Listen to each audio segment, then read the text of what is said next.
Hello বন্ধুরা, কেমন আছো তোমরা সবাই? আমরা আজকে বানাতে চলেছি সাবুর পায়েস। তো চলো স্কিপ না করে ভিডিওটি শেষ অবধি দেখতে থাকো। এই যে সব কাটা হয়ে গেছে সাবুর পায়েসের জন্য। সব ফল কুচি কুচি করে কেটে নেওয়া হয়েছে। এখানে সাবু ভিজে নেওয়া আছে, কালকে রাতে ভিজিয়ে রেখেছি। এখানে এই যে দুধ ফুটতে দিয়ে দিয়েছি। এখন শুধু দুধটা দিচ্ছি, ফুটে দিলে তারপরে এলাচ দেবো। দেখতে থাকো। এই যে দুধে ফুট ধরে গেছে, একটু কেশর দিচ্ছি। এই যে কেশর দিচ্ছি, তোমাদের থাকলে দিতেও পারো, নাও দিতে পারো। আমি দিচ্ছি, রঙটা অন্যরকম হবে বলে। এলাচ খেতে করে নিয়ে এসে গুঁড়িয়ে দিচ্ছি।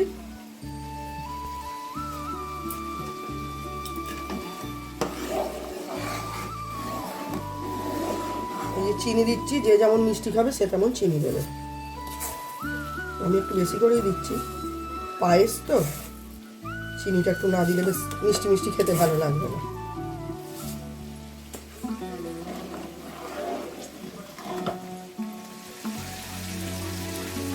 এই যে আমল দুধ, এখান থেকে গরম দুধ ফুটন্ত দুধ নিয়ে গুলিয়ে নেবো।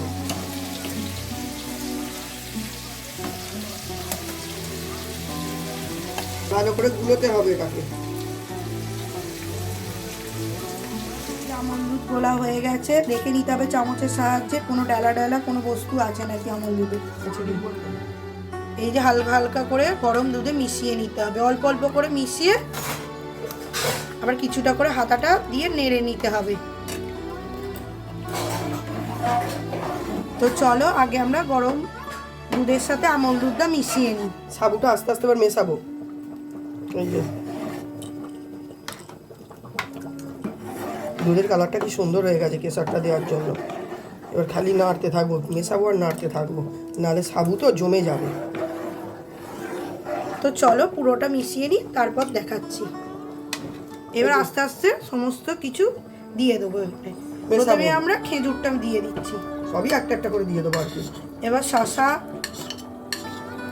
তারপরে কলা, তারপরে শাকালু, সাথে সাথেই সবাই করতে শুরু করেছে। কাজু, কিশমিশ, বেদানা, আমন্ডটাও মিশিয়ে দিলাম। এবার এটা আস্তে আস্তে হতে থাকুক। এই যে একটু পাতলা পাতলা না নামালে আবার বসে যাবে। এবার শেষে ঘি দিয়ে দেবো।